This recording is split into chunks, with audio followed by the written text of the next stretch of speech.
What is going on, DeRosa Insiders community? This is Matt Faircloth, and welcome to DeRosa Insiders Live. I am pumped for our guest today. I am pumped for our topic. I'm pumped for this show, and I'm grateful to have you guys here watching us live on this live program. Give me a minute because, hey, this is live TV, right? So what I'm going to do is I'm going to make sure that my friends over on LinkedIn get to see this. So I'm going to go and share it on my LinkedIn page. By the way, guys, like, what do you guys think of LinkedIn? You guys using LinkedIn? You guys out there doing it, right? Because LinkedIn is a great spot. It's probably, as I've heard, one of the greatest places to meet investors. So if you guys aren't doing LinkedIn, man, you should be doing it, right? So I'm going over to repost to feed. I'm just reposting this live right now. Post. Cool. There we go. All right. So Nabeeks, that's done. Okay. Don't say I never did anything for you. There it is. Okay, guys. So that's finished. Hey, guys, today's program is going to be amazing. We got a great guest today. We got a great current event, which I'm going to hop into right now. Because on this program, I talk about current events going on in the real estate world. And I also talk about cool things happening and interviewing Class A top tier operators doing great stuff in the real estate community. So if you are a real estate operator and you want to be on this program, send me a message, send me a DM. I'll connect you with my man, the ghost of the machine, Nabiku, who books all of our guests, or you can email him at nray@derosagroup.com to appear as a guest. Nabiku, please put that out there. When we need more interesting, amazing guests. So if you guys are watching this program, either live or the recording, send us a message, nray@derosagroup.com. I'd love to have you guys on DeRosa Insiders Live as a guest to talk a little bit of real estate shop. All right. So, guys, current event. Here's something going on in the world, right? Rents went up a lot the last couple of years, and it's one of those like kind of saving graces, maybe a godsend for real estate investors, but kind of a sign of inflation in the world as well. Like, let's be on the other side of the conversation too. People have a fixed amount of income that they're making, and as cost of living increases across the board, it does affect rents too, and that affected rents over the last couple of years. But what's interesting is will rent come down? And if so, when and by how much, and that. So the article that I want you guys to check out is Nabiku will post it today, or post it here for you guys to check out. An article that I really enjoyed. And so the short answer is, I have never seen, as a real estate investor, I've never seen rent to come down. What I've seen happen, and this happened in 2008, 9, 10, rent got stuck for a while at a certain number, and then it slowly started increasing in that. So I've yet to see rent drastically decrease. But what I've seen happen is landlords, because vacancies get a little more increased and things like that, what landlords start to do, extend rents for 2 years, maybe even 3 years. I know multiple landlord friends of mine that are doing 2-year leases right now to lock tenants into longer term rent contracts, because let's face it, as a landlord, from our perspective, your biggest operating expense, the largest operating expense you're going to have in any residential housing arrangement, is vacancy. Forget about real estate taxes, insurance, maintenance, that stuff. Those are all important, right? But 1 month of vacancy, guys, 1 month equals 8% of your possible operating revenue for that year, for that unit. So 8%, that's a lot. What if you're vacant for 2 months in a single family home? That's 16% of the potential revenue you could bring in. God forbid you're vacant for 3 months in a residential housing for an apartment, right? You guys want to get those units released immediately, and maybe full with great people that are going to pay their rent on time and live there for a long period of time. And that. So what we're going to see more landlords realize is that they'd rather, and this realization is happening already, because it's the fact is that rent has hit the top of the market. Wages have not gone up anywhere near to the point that rent has. And so wages need to catch up. And that's probably the next shoe to drop. That's the next thing we're going to see happen is workers demand more wages. That might need a little bit of a recession for that to happen, and for companies to start shaking loose some employees they have. employees going out finding new employment arrangements. And as we come out of a recession, wages will certainly be the driver of that of where new employees are going to go for new job opportunities that show up. So once that happens, then reasonable rent increases are going to be possible. But I think you're going to see rents continue to stagnate and to rent increases continue to drop. But again, one more time, guys, I've never seen rent fall off a map. I just haven't. Guys, I just haven't seen rent drop 10, 15%. Maybe the one place you'll see it is in super competitive markets. And what you're going to see there is, let's say, competitive market, Austin, Texas. Okay. This is happening, by the way. Austin, Texas is decreasing in rent. And here's why that's happening, right? Is that there was a lot of development, a lot of buildup because everybody wanted to be where the cool kids were and develop properties in a cool kid market like Austin, Texas, where lots of people are going in, jobs and real estate investors as well. So lots of cranes were over Austin, Texas the last couple of years building multifamily housing. The problem is all the multifamily that got built there came on market online around the same time. And so developer A is competing with developer B down the block to try and get people to move into their new built 50-unit apartment building or whatever it may be. And so they're going to start dropping rents to get people to move into their apartment buildings. And so that's something that you see in very competitive markets that got built out, maybe overbuilt over the last couple of years. And so you start seeing rent concessions. But this will not be a national occurrence. This will be very in pocket markets on Class A plus product that just got built. And that's where you're going to see rent deductions. Other than that, it is Matt's crystal ball that says that we're going to see rent stagnation the last couple of years. And this report says that rent growth is slowing. Rent's at 3.4% through July of this year, which is not much, nowhere near what it was the last couple of years. But that's actually 3.4 is actually a fairly healthy increase for rent if you look at rent growth over the last 10 years, 3.4 is about right. I think we got more contraction to see, that you might see 1 to 2% rent increases over the next couple of years, and then maybe growth beyond that. So that, guys, is why rental prices are coming down, or maybe why they're not, and where rent's going to go over the next couple of years. Hope that's helpful to you guys. If you guys have questions you'd like for me to answer here on this YouTube channel or here on these live feeds at DeRosa Group, please post it in the comments. I'll do my best to tackle any commentary on current events going on in the real estate investing world. I got your back. Take care, guys. You want to hear more about us, go to DeRosaGroup.com, DEROSA, DeRosaGroup.com. There it is right there. You can hear more about us. That is a current event, guys. Hope you like that. As you guys can tell, that's going to get spun off into a YouTube video, so you can watch that and my commentary on many, many other current events. If you guys want to check those out on our YouTube feed. So, guys, great guest. Here, this is someone I've known for a couple of years. This is someone who is on the move, on the grow. Someone you might have heard on other on the podcast circuits, and that we're going to talk about a lot of different things in that. Let's just talk, because I know this person pretty well, so we're just going to hop into a great conversation. He was here, now he's not. So this is the beauty of live television, guys.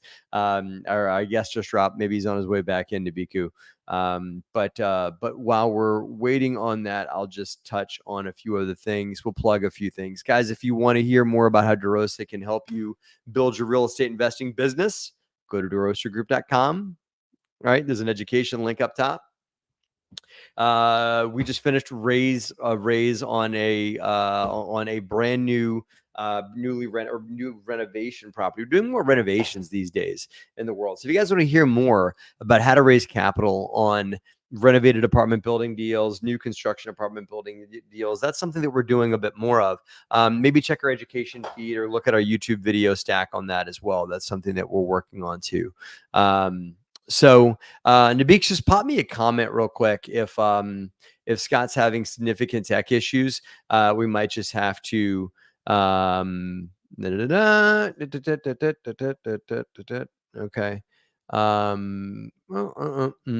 Okay, we'll give another minute for Scott. Here he is. Here. Okay, I see Scott. If I can pop him in. Hey, Scott, how are you?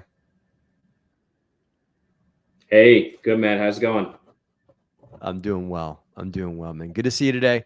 Guys, This is the beauty of live programming. It's all good, live TV. I just bought a little bit of time for you there, Scott. Talked about. Sorry about the Eagles loss. I know you're an Eagles fan living down there in Philly. So didn't get a chance to chat about that yet, guys. But my New York Mets pulled one out and won one in extra innings against the Nationals yesterday.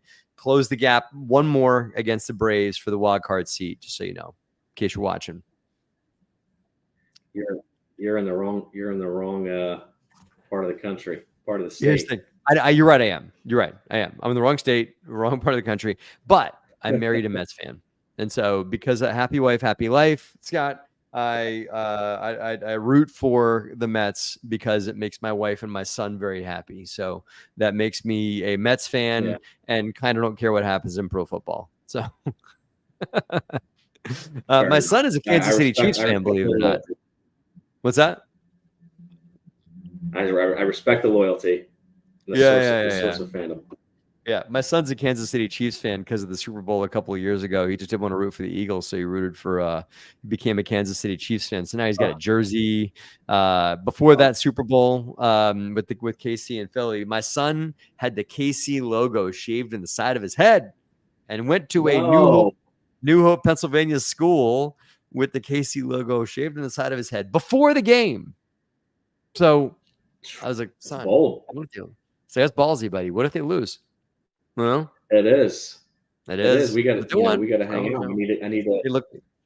He looked like a fortune teller that day.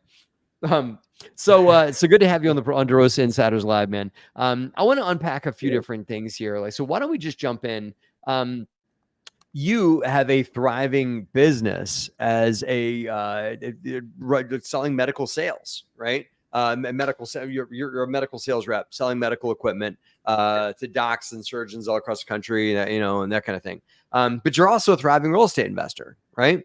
How are you able to balance those two things? Because I think that a lot of our audience are also, to be straight, they're trying to probably wear multiple hats.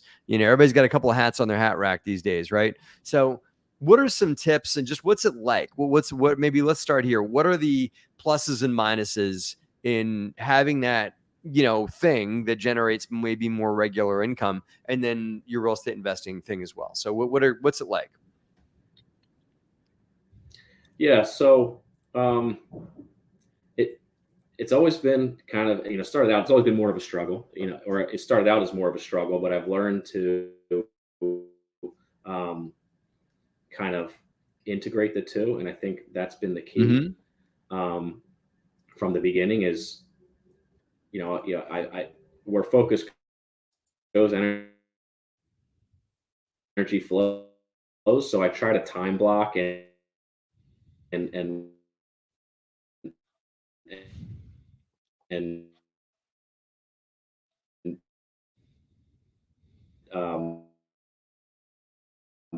prioritize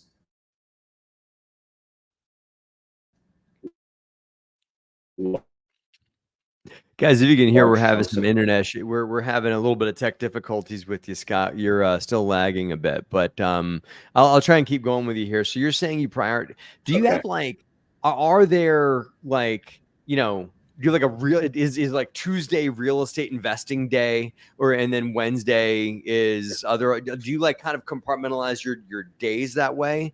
Or how do you give me a typical day in the life of Scott? Or I get this probably not a typical day given the amount of different things you're in the middle of and things you're growing and building right now, right?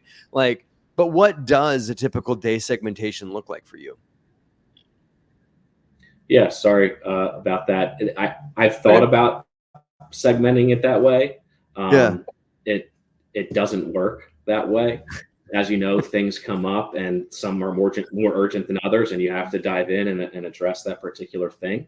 But what I do, what I try to do is just time block certain parts of my calendar for certain tasks and projects. Got it. So I do it that way. I split it up, as strategically and as intentional as I can. And then, obviously, the evenings are easier to allocate to some real estate, business development type of activities and things like that, Yeah.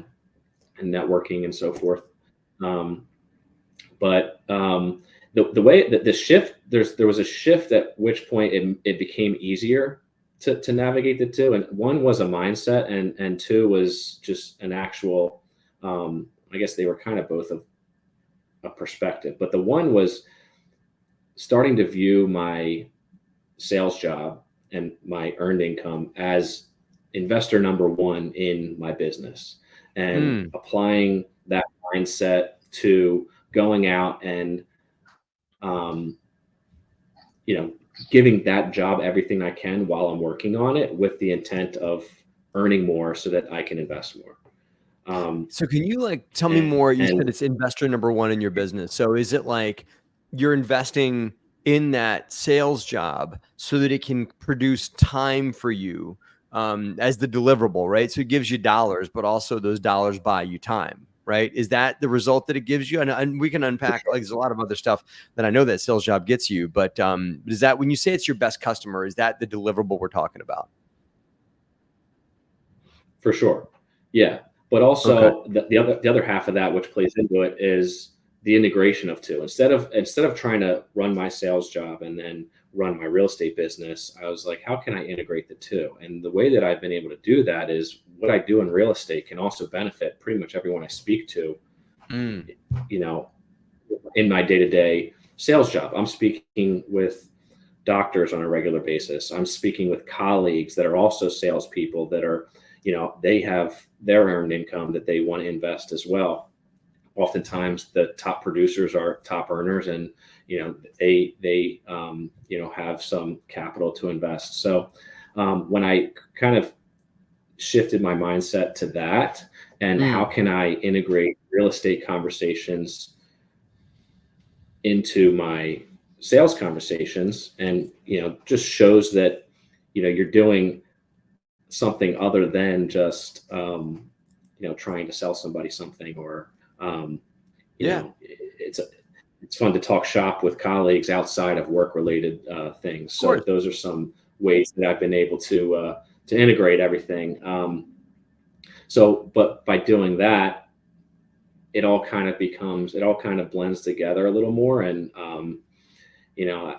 that's helped as well. The other advantage is I don't dislike my sales job. A lot of people, especially starting out in real estate investing, they're doing it to escape, a W-2 job, or the rat race, as you'll say. But I'm fortunate to where I like what I do, so I don't necessarily have my back up against the wall trying to get away from it. So that's also allowed me to continue to find ways to integrate the two.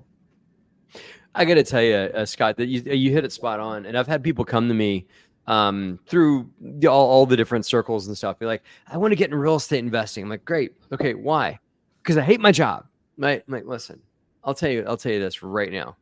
If you hate your job, just go get a new Yeah, job.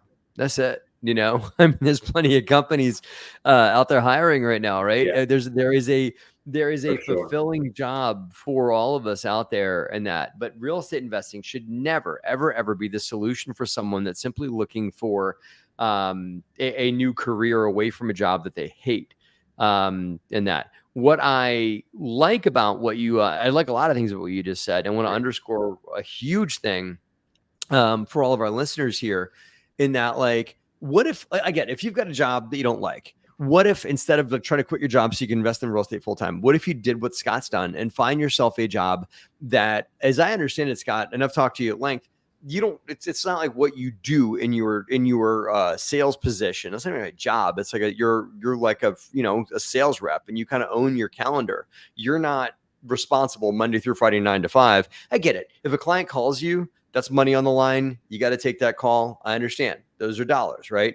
That's your first investor. Love that analogy. But you're not beholden to a 9 to 5 arrangement, correct? Correct. I'm in a unique position where I'm independent. So Hmm. technically, I'm self-employed. We Yeah. have contracts with manufacturers, so we represent them directly. So there's certain requirements that come, and things we need to do to maintain those contracts, obviously. But to your point, yeah, I, I schedule my meetings around, you know, my preference of scheduling. Yeah. I got to tell you though, like the idea of careers that are detached from the 9 to 5 calendar is becoming more prevalent in the world, right? And there's other careers that are out there that have never been attached to a 9 to 5 calendar. Like I'll think of one off the top of my head, being a realtor, right? A realtor selling residential housing stock is not 9 to 5, you know. I think it's actually it's the opposite of 9 to 5, because a lot of the clients that are going to be buying a home for them to move into with their family, they have a job between 9 and 5. They want to talk to you. They can't, you know, they're busy, they're working, right? So other careers for the listeners out there for you guys to consider if you want to get into real estate investing, even, you know, part-time, full-time, however you want to do it. What if you were able to detach yourself from your career that you have now and detach yourself from the 9 to 5 commitment, right? And you still keep your lights on, keep your personal obligations paid while you build a real estate investing business. It's an inspiring path, right? Because Scott, as you know, real estate investing can be a small trick. You know, when I first got started, as it probably was years ago when you first got started too, it's a small trickle of income in the beginning, and that trickle becomes a stream, and then a river, and then and it becomes more and more as you go. But real estate investing doesn't pay very well at first, does it? You know, you typically need something else to keep your lights on in the beginning. That's why I really love this correlation. Right. Yeah. Especially if you're, long-term buy and hold, value add investor like us. Mm-hmm. Yeah. Well, the return doesn't come until you go full cycle on that deal. Yeah. Especially if you're bringing on investor partners and so forth. I'll give one more possibility for you, for listeners here. And this kind of goes to where Scott was going here about like long-term buy and hold, right? What if, Scott, you had somebody, let's pretend we've got a potential avatar here in front of us, potential coaching student or whatever. And you say, I want to quit my job and I really love construction. I love renovations, that kind of thing. What I would say is, okay, if you don't want to be a realtor, you don't want to become a traveling sales rep and just do like, freelance sales like Scott's doing. Maybe pick up a couple of fix and flips, right? Maybe get a few investors to join you as potential lenders, potential joint ventures. Maybe go get some hard money and go buy some bank foreclosures and renovate them and resell them. That, friends, is not, I even can argue deep, right? Some folks may not call that real estate investing, right? It's not, because it's not going to get you a residual check. But what it will do is if you do that fix and flip properly, it'll put a big fat check in your pocket that you can live on for a while. And it's certainly, if you only have 1 or 2, 3 of them, that's not going to be a full-time gig running those 3 fix and flips. So you could also build a real estate investing long-term hold portfolio while you run a couple of flips. That's what I used to do when in 2010, 11, 12, 13, right after the crash. I made my living with a couple of fix and flips going at a time and a rental portfolio that I was building and growing. And the intention was to live off the money from the fix and flips while we built long-term wealth with the rentals.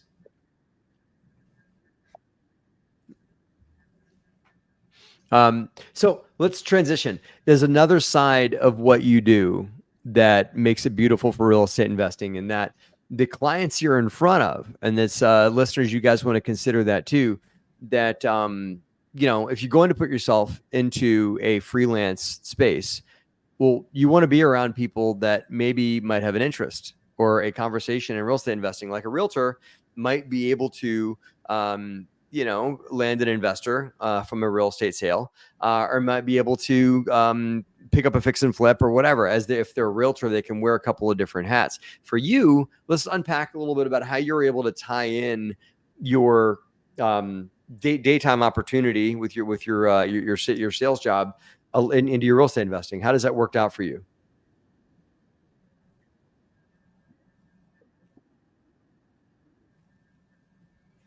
That's good. I mean, it's helped us to fill our database with additional contacts. It's really just another source of contacts, and the name of the game as far as raising capital is letting people know what you do, helping to educate them, and kind of just putting it out there. And once people become interested and want to learn more, then you can get into some deeper conversations. And oftentimes, that's what happens. And they don't know that there's an opportunity there unless you share that with them, and you can show that you can provide them value in that way. So for me, it's just it's really just talking about what else I'm doing outside of work. It's no different than talking about sports or talking about what shows or movies you're watching. It's or what hobbies you have. It's just another topic to bring up, and some people are more interested than others. And want to talk shop, and those that aren't, then you move on to the next topic. But you make sure they know that. I don't. You I make don't sure these overthink it, folks or in the medical I don't world really make know. Yeah, you make sure they know what else you do. Right? I'm sure you throw it out there like, oh, after my meeting with you, I've got to go check on my rental property. Right? I'm buying an apartment building. Would you like to? Just so you know, that's what I'm doing. I totally get it. Yeah. Yeah. Yeah. And you'd be surprised too at what you learn about others, and you never knew that so and so also had 20 rentals portfolio, and you've only known a few things about them, but you uncover a lot, and you open up some new conversations. Mm-hmm. Mm-hmm. So tell me, what your real estate investing strategy is these days. Target. And I know I'm asking you to tell our listeners here because I know you're one of our accelerator students, and now which I'm really grateful to have you in our community because you guys are making, you and your partner Todd Silence are making it happen. Give him a little plug there too. You guys are making it happen. So what's been your strategy, your initiatives, those kinds of things? Let's unpack that a little bit. Yeah, so we're primarily focused on multifamily in the Lehigh Valley market, which is about 45 minutes north of Philadelphia, and about just as far from New York City, if you're not familiar. Yep. Allentown, Bethlehem, Easton, you may have heard of some of those towns. So that's the market in our backyard. I live in Philly. So I also have some properties in the suburbs of Philly, but the majority of our portfolio is in that Lehigh Valley. So we're targeting 20 plus unit value add multifamily deals in that market. We are shopping in other markets, including the Columbus, Ohio market. We haven't landed a deal there yet, but we have under a ton. We've submitted LOIs. Just nothing has landed quite yet. So we continue to pursue opportunities there. We are under contract or approaching, we're under LOI. We should be under contract hopefully by the end of this week on a 24 unit townhome deal in Allentown. So we're excited about that one. And just to, elaborate on our strategy, we do focus on a syndication model where we raise capital from retail investors, typically $50,000 to $100,000 investments, if not a larger check writer, and provide passive investment opportunities for those to invest alongside of us while we do all the work, and they enjoy the returns and routine updates from our team on how the properties. Yeah. And let's unpack that a little bit, guys. If you are, a lot of folks that enjoy our programs here are active rising operators, as you and I are, Scott, right? But there are people that are watching perhaps, or might want to watch this recording, that are maybe considering real estate investing as an activity they'd like to benefit from, but they don't have the time, right? They just don't have the time, the wherewithal, the knowledge, whatever it may be. There are legal ways for people to put their capital, whether that be their retirement account, their cash, whatever it may be, into deals like the one that Scott is under LOI on. That's just for letter of intent, and that means he's about to go under contract and he'll be committed to buy the property. And I've looked at the deal; it's a phenomenal deal, great opportunity. So that's something that a passive investor can join Scott on. And let's be clear, when I talk about passive investing, that's the kind of thing Robert Kiyosaki talks about, right? Robert Kiyosaki in Rich Dad Poor Dad is not talking about being a Matt and Scott. He's talking about making a living being in the I quadrant, which is someone who invests with Matt and Scott, right? And so the conversation is, how can you put your money to work and then make a living off of the work your money's working for you with, right? So so this is something that anyone can join Scott on this venture that he has. We'll make sure we get Scott's information so you guys can hear more about it, because I love the Allentown market. Scott, you already mentioned it is a subset to New York City. It's becoming a commuter town to New York City in that because it's way more affordable than New York is. Let's say that. What else do you love about Allentown? Why Allentown, Pennsylvania, of all the markets you could be working on in the U.S.? Why have you chosen Allentown? Aside from the proximity to New York and Philly. Yeah, well, other than the fact that it's right, right. Yeah, we love really the whole Lehigh Valley for a number of reasons. It's a big meds and eds hub. It's a big logistics hub. Yep. It's got growing workforce for all those reasons.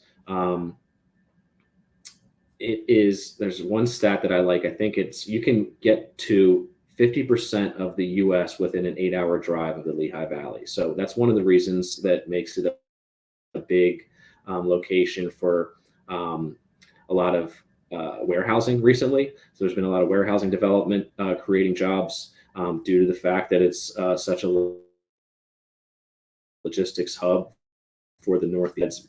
Makes it a really great diverse economy. So not all of the jobs are lumped into one bucket, which we really like, and we typically look for that in other markets, which Columbus, Ohio shares that same trait. Also, yeah, and just to unpack one thing, right? Pop time, and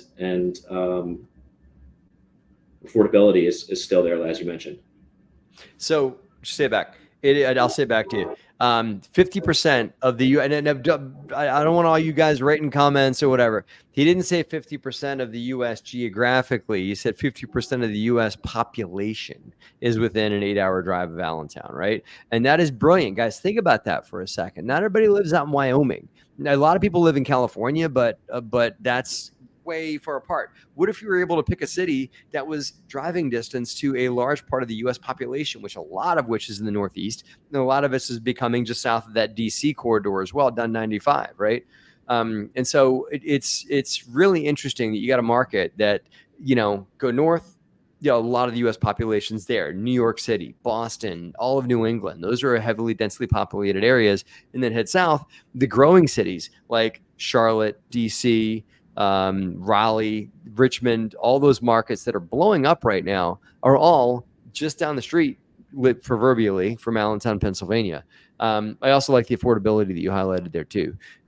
Certainly an affordable, unfortunately, Scott, markets that are affordable don't stay affordable for long as more people start to move there. But we can't control that part of it. But what we can do is invest in markets that are affordable now. As more people flock to affordability, they're going to increase rents, absorb any vacancy we may have in properties that we have. So those are great markets to participate in. We participate in Lancaster, Pennsylvania, which is kind of arguably it's not as accessible to New York and whatnot as you're talking about. So Lancaster's kind of out in the middle of Pennsylvania. Allentown's maybe arguably a better market than Lancaster is. I give you that one. So those are great reasons why Allentown's amazing. Give us a little bit of a teaser real quick. This deal that you got, townhomes, what do you like about it? I get it. We're not fully under contract yet, but people can reach out to hear more. Tell me in a couple of minutes, what's so amazing about the deal? How'd you find it? Give us the goods here. Sure. So we found it through a broker relationship that we have. We have other assets in the market. So that certainly helped that we were awarded the deal. It was an on-market deal, so there were plenty of other eyes on it. We got it under asking price, and I believe I was told by one of the brokers that an offer came in after ours that was $100,000 higher, but they liked us more as buyers, so they stuck with our offer and believed that I think we had a more likelihood to close. So that was exciting. Yeah, I mean, we know the market. We've got strong property management in the market where we can execute our business plan. We see upside in this deal for the 5 to 7 year hold that we have planned. So we have a renovation plan to come in and renovate units as leases expire and tenants move out. So as they do that, we'll come in and make updates to the interiors, kitchens, bathrooms, floorings, as needed. There's not really a consistency renovation plan that we've seen so far, but pretty basic renovation plan from an interior standpoint.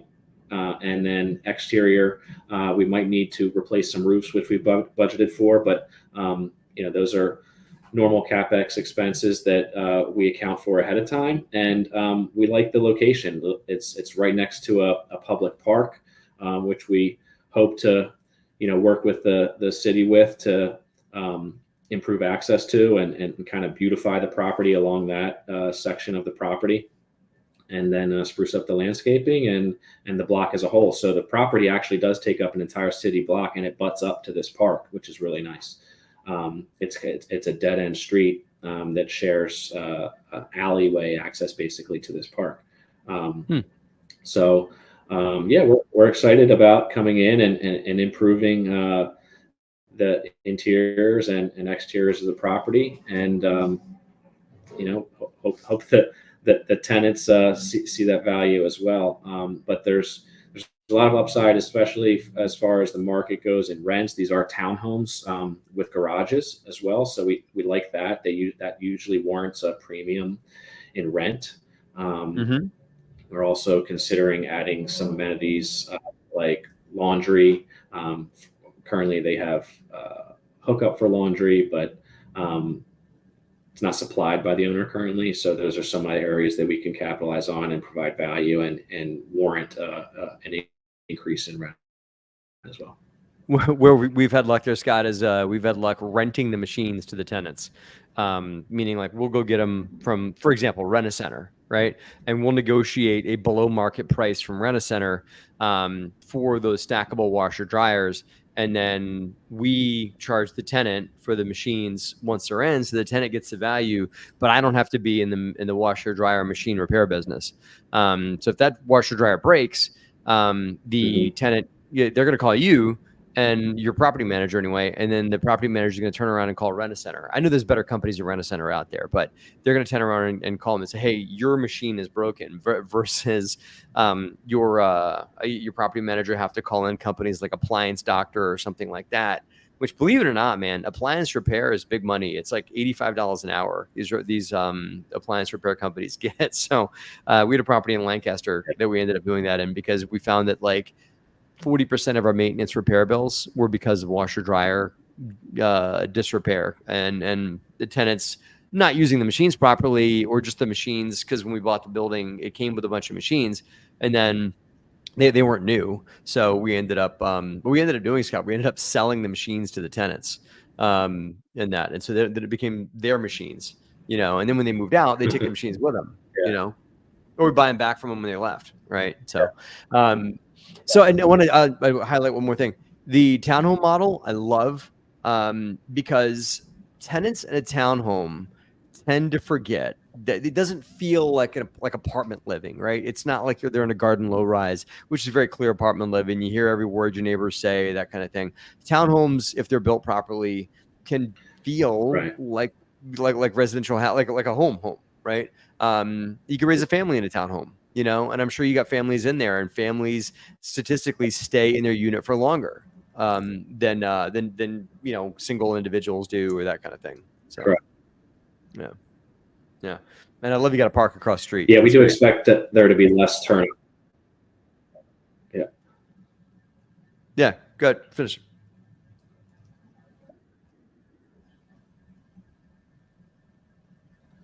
Sorry, there's a delay on my end. I know, I'm just right? catching Me up. too. It's all good. It's like Scott's on the moon right now, and there's the delay from the signal going back between me and the moon. Like he's on Mars, right? It's Yeah, it's really bad. it's We're all making good. It's all good. We're making it work. I want you, but we're getting to the top of the hour, and I need to bring it home anyway, guys. Scott, phenomenal deal. Love the idea of a job that pays your bills that you guys can. I'm talking to listeners here, but to do what Scott's doing, to have yourself a career that you can control the time that you put into. That also puts you around people that might want to join you in your long-term wealth building goals of real estate investing. Take that home, listeners. That's a great arrangement. That if you don't like what you do for a living, maybe that's something you can gravitate into, right? And secondly, Allentown, PA. So I'm not trying to create any more competition here, Scott, but great market. Love what you guys are doing there. Can't wait to see where you guys land with this deal. For folks that want to pick your brain, hear more about the deal or about your company, for whatever reasons that may be, how do people get a hold of you guys, of you and your partner, Todd? Yeah, you could go to our website, summitcap.co. I'm also on LinkedIn, Instagram, Facebook. You can find me. Just search my name. Should be easy to find there.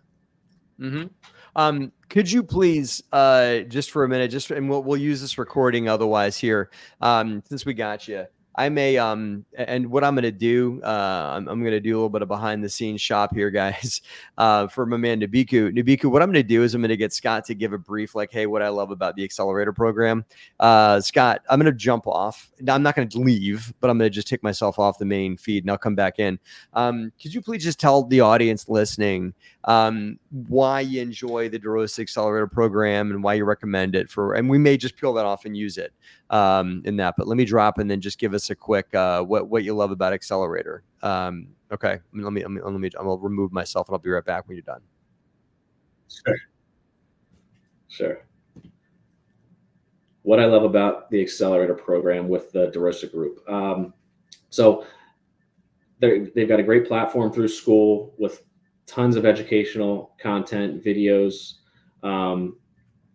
resources, tools, spreadsheets, checklists, everything that you need to educate yourself. But really, for me, it's access to Matt and his team, and he does have a big team, each with their own specialty that we're able to almost tap into via office hours, and them making themselves available almost as an extension of our business, to where we can learn from them, bounce ideas off of them, and leverage their expertise and the resources that they've built out, almost as an extension of ours. So I feel like that in particular has been very valuable to us, especially in getting this last deal under contract. And of course, there's also a group of other investors in the group where you can network, and you never know where some of those conversations might take you, whether it be a future partnership or really just another opportunity to network and expand professionally. Sweet, thank you. And guys, just here's a little teaser, right? Scott is about to go under contract on a deal, and we pulled aside our marketing director, who's going to sit down with Scott in a live office hour session for many of our students to sit and watch, the next steps. Once you guys get a deal under contract, really, Scott, real estate investors tend to covet the deal, right? But as you and I both know, because you've been around the block many times as well as a real estate investor, once you get a deal, the work begins, right? The work is not finding the deal. Finding a deal is like looking for work to do. Then you get a deal, then the work starts. And so Jess is going to be going and giving any professional advice that she can to you and your partner on what you guys can do to fully fill that deal up and down with equity, get lots of attention and eyeballs on the deal, have a phenomenal webinar and everything like that. So those are real things that we do in our office hours and in the accelerator program. Is we have real life opportunities, real life examples of something's happening to a specific student of ours. Let's go and drill in, and other students and our DeRosa team members pour into that person so we can help them make success that much more attainable for them. So really excited for you and your deal, and to see if our marketing director can, take you to school a little bit and show you how we do what we do, so that you guys can have this thing fly off the handle when you're ready to launch it.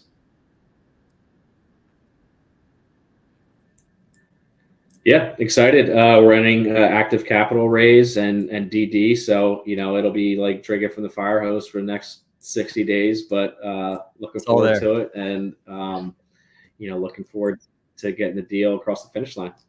It's and Justin, my business partner, asset manager, and I know you've learned a lot from him too. He would say that once you guys close and buy that deal, then the work really begins. Yeah, and a lot of people pop champagne once they close. The champagne really pops once you've fully executed your business plan. Property's performing as well as it is, and you're cashing rent checks, and so are your investors. So best of luck. Let's get that website one more time: summitcap.co, for Summit Capital. Check out Scott Cheek and his partner Todd Silence, and hear more about their Allentown deal, and all about what they're doing in the Lehigh Valley. Sweet. Yeah, appreciate Scott, it, man. thank Let's you. do this again when I don't have this major delay. Yeah, I'm going to buy you an Ethernet plug for your computer for Christmas. All right. I'll see you later. All right. Thanks for joining us today, Scott. See you. Guys, great conversation with Scott. Really, just to take a few things home, right? The way to structure your your daytime activities, right? You could have yourself a job that sucks you out 9 to 5, maybe even 60 hours a week. That's going to take your eyes, your attention, and your energy away from real estate investing. Or you could find yourself something as Scott has. They're able to just fully own your time and put in enough time to keep your employer or partner in that work, if you're an independent contractor, happy, and get enough to pay your bills. That could be a realtor. That could be a lot of different initiatives out there in the independent contractor world, so you can keep your bills paid, your lights on, and you spend the other time that you had building your real estate portfolio and tackling phenomenal townhome deals in Allentown, Pennsylvania, Scott has. So make sure you check out his website. Guys, great show today on the cash flow, on the DeRosa Insiders Live program. Really grateful for you guys being here today. No worries in the tech difficulties, guys. This is live programming. We fix all that in post-production anyway, so no worries. To the article that we put out there, guys, check that out. Rents may not be growing the way they have the last couple of years. We might be looking at rent stagnant growth the next couple of years. Let me hear what you think. We'd love to hear your thoughts in the comment section. That's what we got for you today, guys. Stay tuned for next week's DeRosa Insiders Live program, where my brother from another mother, my buddy Hervé Francois, is going to be joining us right here on this program to talk about tertiary market investing, and why investing in towns like Allentown, for example, is a great thing to do. Maybe not investing in New York City, maybe investing in a feeder city that feeds commuters and economy into those larger populations. So check us out next week on the DeRosa Insiders Live program. Take care, guys. See ya.